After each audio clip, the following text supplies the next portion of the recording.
So let's talk about League Start. Now, I want to get this out of the way. These are not going to be guides. These are just going to be ideas. These are things that have been floating around in my head, things that I've been thinking about over the last couple of days. Now, I will tell you on each of these different kinds of builds on whether or not I actually think it's viable for you to League Start this and whether I think that you should. However, keep in mind, no guides, no POBs, no anything. I'm just talking broad strokes ideas here. So first, let's talk about Poison Blade Vortex. Now, there is one caveat with this build. I think that if there is a modifier that brings back like the lingering blades effect that used to be on the mastery, if that comes back in some way on like a passive skill tree on weapons or such, then I think that you probably just go BFBB instead of Blade Vortex, and then very late game, once you've scaled into crazy damage, you could swap over into Blade Vortex, just because I think Blade Vortex feels a little bit better. But the whole idea here is you're going to be abusing the Pathfinder's flasks, and mainly Master Surgeon. Master Surgeon is going to be your one-stop shop to healing up to full essentially every second. Between Master Surgeon and just getting a couple nodes on the tree that give you some like increased life recovery from flasks,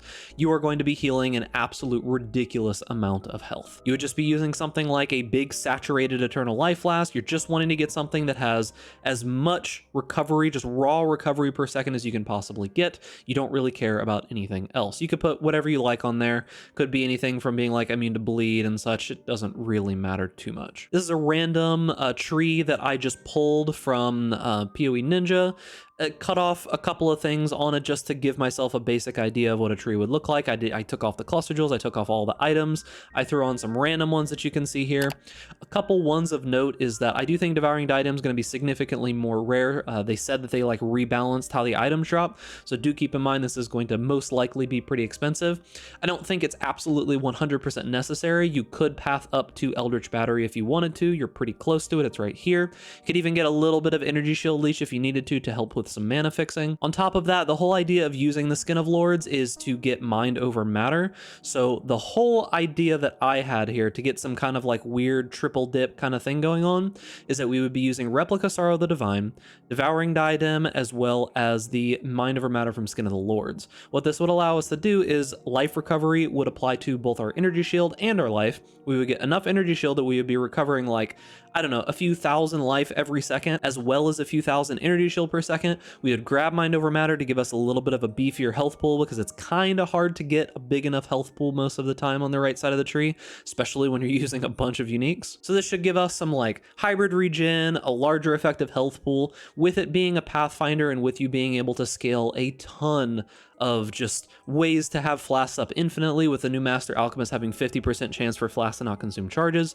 You could get some pretty crazy resistances if you went like the Ruby Flask, Topaz Flask, Sapphire Flask, rolled these two for like the more effect, and then just got some cold resist on your gear or such like that. Now, alternatively to using Replica Sorrow of the Divine, if you didn't want to use this and you just wanted to use some other kind of flask that would maybe be a little bit, better for you, you could simply use the Burden of Truth, which gives you Supreme Decadence. Now, if you don't know what this keystone is, it basically gives you the same effect. Life recovery from flasks also applies to energy shield, 30% less life recovery from flasks.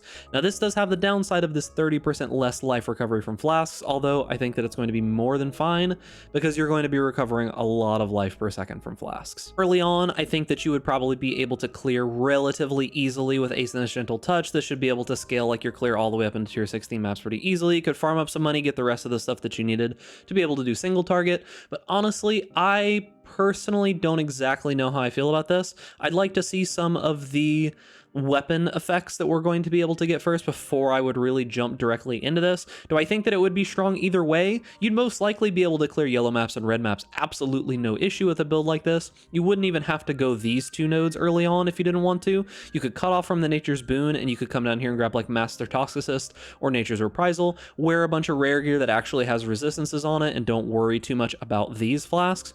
You would do something like just get like an evasion flask, a armor flask, and go more normal flasks. You would still have a ton of recovery because of Master Surgeon, and this would give you a little bit more damage.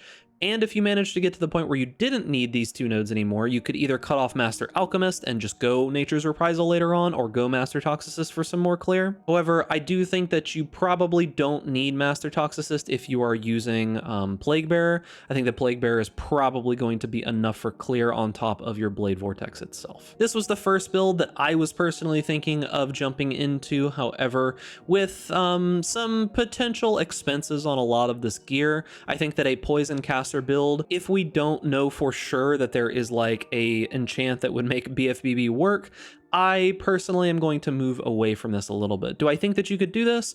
If you are a relatively experienced player, you could probably league start with a poison spell build for Pathfinder. It would probably be more than fine. However, if you're a very, very new player, there are too many pitfalls that you could potentially fall into right here with this one. I would probably skip it unless someone really invests time to make a full guide and confirms that all of this is set in stone. All right, so the next build that I want to talk about, and probably the one that I personally am going to be, putting together a PvP4 testing and figuring out, is going to be a Lightning Arrow Deadeye. This is going to be Bow League. It's the closest thing to Bow League we're getting in quite a long time, so I am once again going to throw in my hat and try playing Bow League and hopefully not get baited. Now, this is just an old POB that I pulled up from Havoc. This is linked from a guy named Timmy, I think is what his name is on YouTube. He just has a couple of Havoc's old POBs in here, and the whole idea is that this is just going to be a clear type build. However, one new thing that we are getting is Vol Lightning Arrow. Now, the cool thing about Vol Lightning Arrow, I'll show it off here, is that this is going to be kind of a solution for single target, hopefully with some lower projectile speed. So the idea behind Vol Lightning Arrow is that with higher projectile speed, they're going to go all over the place, but with slower projectile speed, they're going to stay in one area.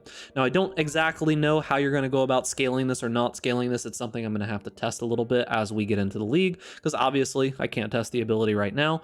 However, it should be pretty fun. I think it should be pretty cool. There are also some interesting ideas with Vengeance Cascade that has been jumping around. This is going to mean that attack projectiles return to you, returning projectiles pierce all targets, with a new way that they're going to be having projectiles work, and with the fact that Vol Lightning Arrow is going to be piercing a whole bunch of times, this should essentially double our damage on Vol Lightning Arrow, and potentially just in general, but we'll see. Should be pretty interesting. It's what I want to put the most work into. I know there is a few people who have been messing around with Lightning Arrow, like I know Grimro did a starter for it last league, I'm pretty sure, and it's been a pretty popular choice among some juicers. I think that Lightning Arrow is probably going to be a pretty solid choice. However, I do think that you want to be slightly more experienced to be jumping into this particular build, although I think it could be pretty good in general for those people. I'll give you guys more information about this on my video that I make when I talk about my personal league starter, but I'm going to have to spend a couple of days practicing and seeing what's going on with this before I make any kind of build guide or anything like that. Now, this was a build that I never ended up making a build guide for, but I played pretty extensively in 3.19. This is Spectral Shield Throw Trickster. It was a very fun build. I enjoyed it quite a bit, did most of the content in the game, but I think it kind of petered off a little bit at the very, very super high end. It was hard to get some of those Ubers down with this build in general, but I don't really think that that's what this build is meant for anyways. Kind of more of a farming build that can do a couple of bosses and a couple of the Ubers if you invest enough into it. So this is a pretty interesting build, to be honest with you. It uses a lot of very weird mechanics, and one thing that I am excited about when it comes to this build in particular is the fact that with Emperor's Vigilance, you can get all the way up to 396 energy shield if you roll it extremely well and corrupt it to 30% quality. However, what we've seen is that with the new skill trees that we're getting on shields, there is an option to increase the quality, meaning that we're going to be able to go up above 400 energy shield finally, and that will bring us up a good portion of damage. You can see with this, it's like 6% damage increase, among a few other things that are changing in general. The whole TLDR of this build is that it abuses ailments. You can see that we've got Heat Shiver. We're using this to be able to get some extra cold damage as fire damage against frozen enemies. You can freeze bosses, by the way, they just aren't really fully affected by it. We use Yoke of Suffering to be able to get a whole bunch of extra elemental damage, as well as just 65% shock pretty easily, and then a bunch of other goodies. There's nothing really too insanely crazy about the gear on this build besides like the jewels and the weapon being a little bit insane, but this is a little bit of a squishier build. We've only got like 10k max fizz hit and like 30k max elemental hit. Basically, the highest we can get is kind of 0 chaos res these days, since they decided to just get rid of the chaos nodes here because, you know, reasons. Chaos resist needs to be hard to get, apparently. The only item you really need to be able to get this build going is an Emperor's Vigilance. It's a little expensive in the first couple of days, but it was a very, very solid and enjoyable build for me. As for League starting this build, I think you probably could do it. Just copy any other person's like Deadeye type Ellie attack bow build, and you should be able to do that as a Trickster relatively easily. You could also go like Frostblades or something like that. However, this is a slightly more in-depth build, so I would say if you're like an average to above player and you would want to jump into something like this, I would probably say look for a build guide of some sort if someone's going to make it. I'm personally not going to have one, but it's the other thing that was floating around in my head, because I think the skill trees might be pretty interesting with the damage that we might be able to pump out here, as well as some of the changes that are happening to cold masteries and some of these new nodes that are like increases the amount of damage that enemies are taking up to a certain percent for how long they've been chilled by you, increased freeze duration being available on the tree now. There's a whole bunch of interesting stuff that can go with this build. Now, something that has flown a little bit under the radar, I feel, is that both Shattering Steel and Splitting Steel are getting some pretty hefty buffs at the top end, although they're getting pretty heavy nerfs at the bottom end. Something that is a little interesting about Shattering Steel is that depending on how much AoE you scale with this ability, it can actually shotgun, and it can shotgun 3 to 5 times.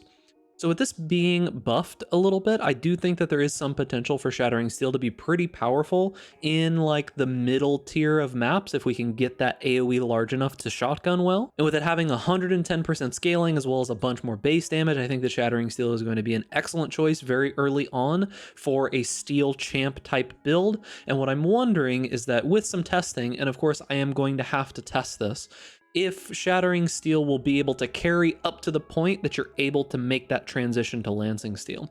Because essentially, if Shattering Steel is good enough to get some early bosses down, as well as just clear out all of the content and maps all the way up to like tier 16s and stuff, it would be a significantly better League starter than what it is currently. Because right now there is kind of an issue where there is this just gap in power, where you can get up into like red tier maps, but then making the jump into actually doing bosses requires some pretty expensive gear. And if Shattering Steel is good enough that we can bridge that gap, it might be a pretty solid League start. Now, as you may or may not know, I have kept this build relatively updated, as I think myself and my mod Ye are basically one of the like only people that even care about this build anymore. It used to be Don the Crown, but he kind of went off and did other things, I think. I have not been playing PoE for the last 4 months, so it's a little bit difficult for me to assuredly make build guides right now, so I'm just going to be covering my ideas as well as some other build guides that I think from some pretty solid content creators and whether or not you should play those. But this is another build that we'll be looking at this league, and it should be pretty solid. There are some changes that have happened to Impale masteries, where this like 10% chance on hitting an enemy for all impales last an additional hit. That seems very powerful, but it's not implemented into PoB, as you can see here. And then there's also this line down at the bottom that says 20% chance to remove all impales, and impales removed this way multiply the reflected damage. I think that this modifier is for non-steel skills. I think this is a way for you to utilize the effect of impales, kind of like how Call of Steel works, for non-steel skills, where you can have a chance to rip those impales out and do some extra burst damage while you're clearing. I think that's the idea behind that mastery. However, of course, we'll test it, we'll mess around with it when we get into the new league. And that is going to be it for the video. There's a bunch of builds that I'm really interested in playing this league, and if and when we do get some interesting stuff in the weapon and shield skill trees, I'll probably make another video like this talking about some builds that could work with those kinds of things. Look forward to maybe one guide, maybe not a guide, I'm not sure. It's probably just going to be my league start plans. I'm most likely going to either go Lightning Arrow or Ice Shot, Deadeye, one of those most likely. And then of course I'll be putting out my videos talking about what I think that you should start from other people's content. So remember boys, if you're enjoying this content, make sure to give this video a like, subscribe to the YouTube channel, hit that notification bell to stay up to date with all the latest videos, and stay safe out there in Rayclass. Then I'll see you guys in the next video.